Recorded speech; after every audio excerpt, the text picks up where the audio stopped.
Big Daddy Dragon from Messed Up Anime. It's good to see everybody, and here we have another interview with...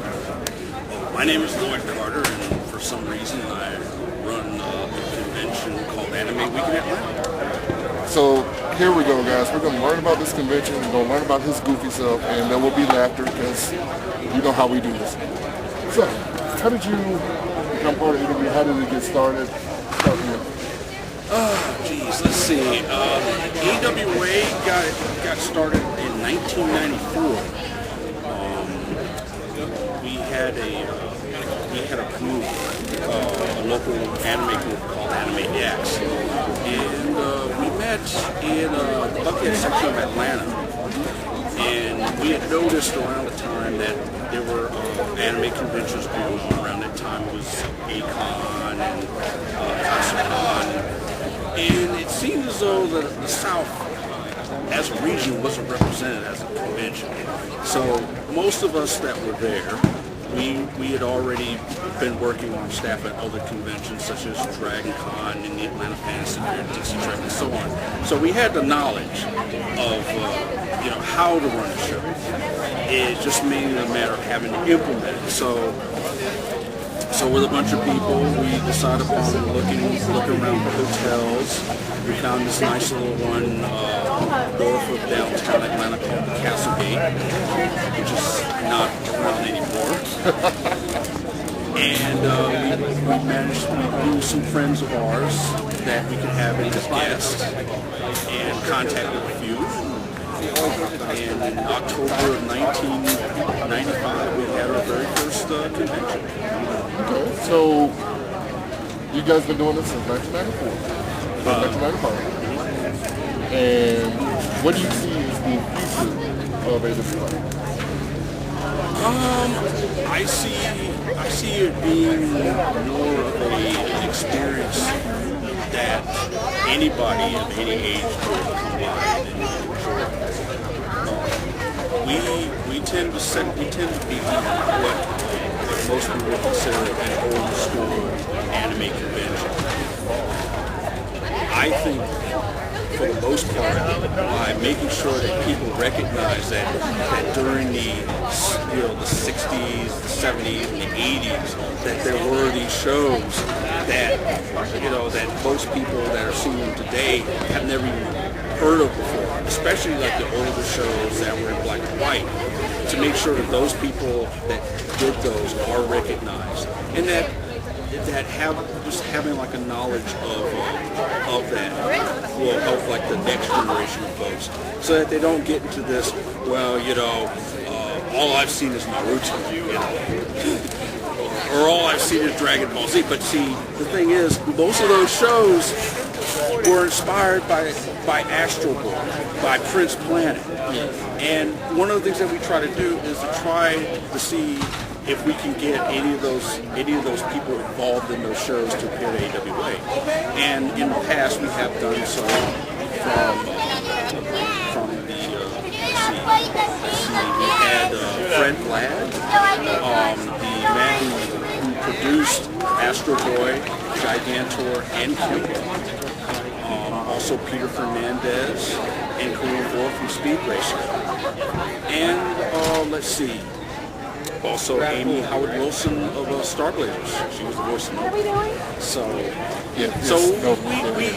we also try to have some of the current guests. Some of the ones who are currently doing voices, like Vic McNaughton. Travis Willingham. Yeah, those.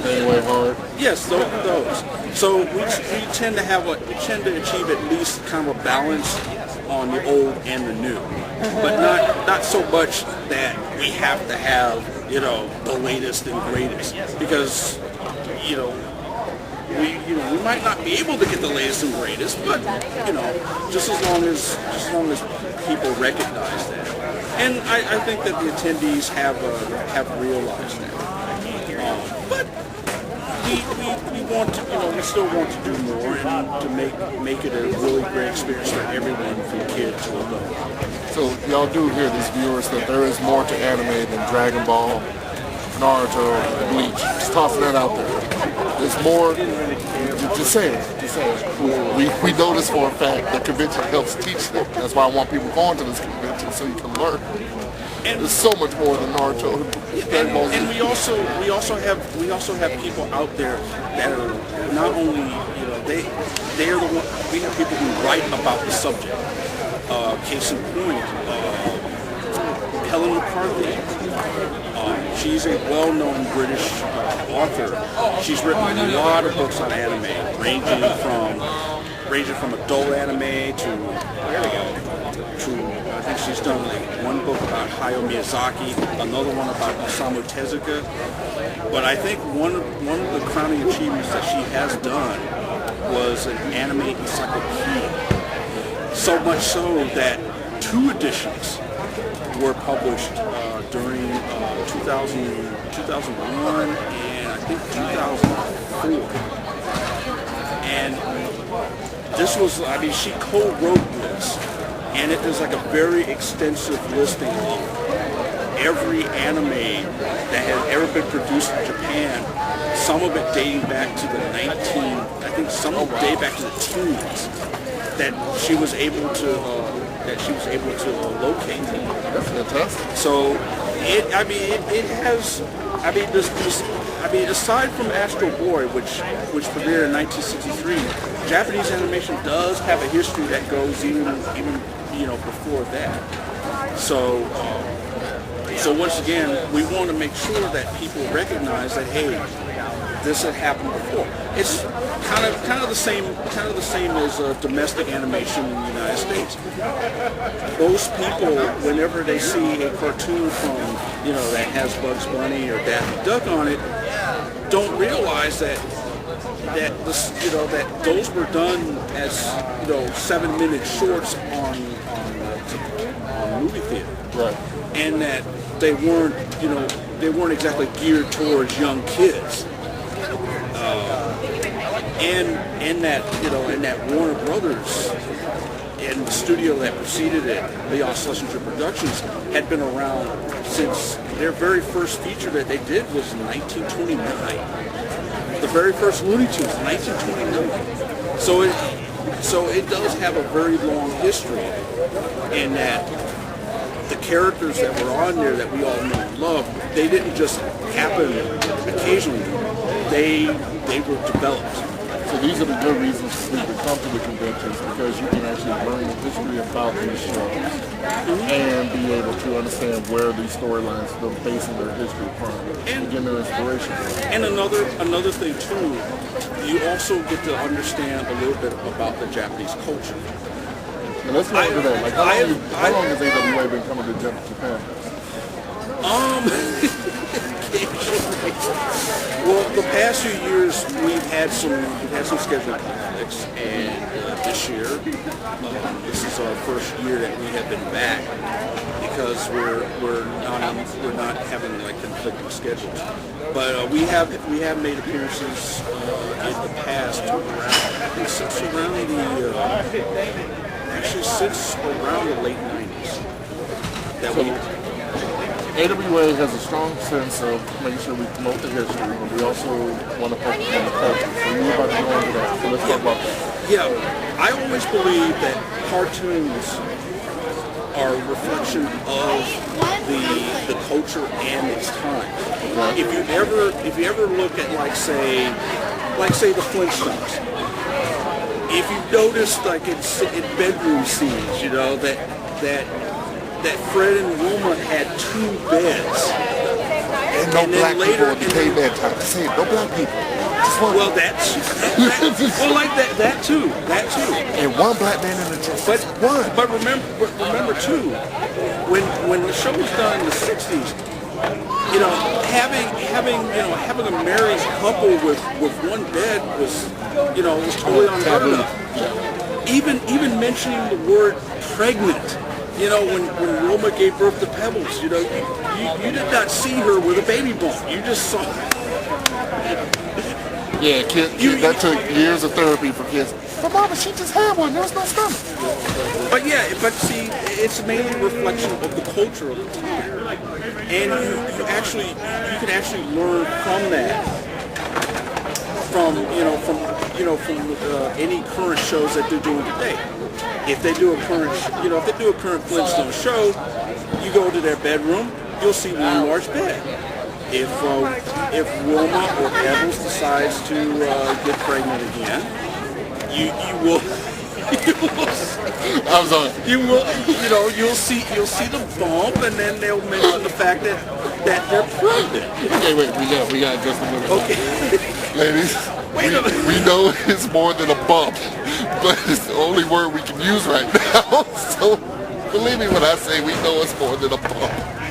Hey, I love that you keep referring to it as a bump. We should do that. Daddy, where'd you get the bump? Well, okay, sorry. I'm off there. Well, see, I didn't mention about what happened before that. So. You keep talking. We'll check the camera. So Lloyd, talk more about the bump. Well, see, if I mentioned what happened before then this would have to be like an uncensored show. So. It is uncensored. Okay, wait. We'll fix that now. Hey guys, watching too. So this is where we're going to split the video, and now we're going to the after hours interview. Here we go. Okay, so after hours, how the bump?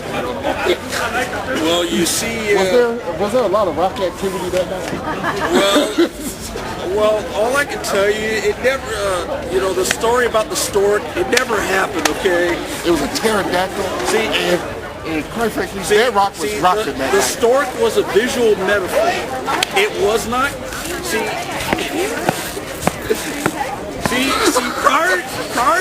See, remember, even in the cartoon shorts, you never saw a pregnant woman. You would see a stork come by and bring a bundle, along. As long as it wasn't the one from Warner Bros. that tends to get drunk every so often and misplaces it. See, yes, they did have drunken characters, everybody, in those shows. Okay. So here's my question. Okay. We can pretty much guess that Pebbles was a smooth version. But what about Bam Bam? Well, tells me that was not a smooth, non-medicated person. Unless we know who the biological parents are, because after all, Bam Bam was adopted. I think Bam Bam destroyed the parents in the birth. I think he was like Goku, just came out Super Saiyan. He may have been Kryptonian. Wow!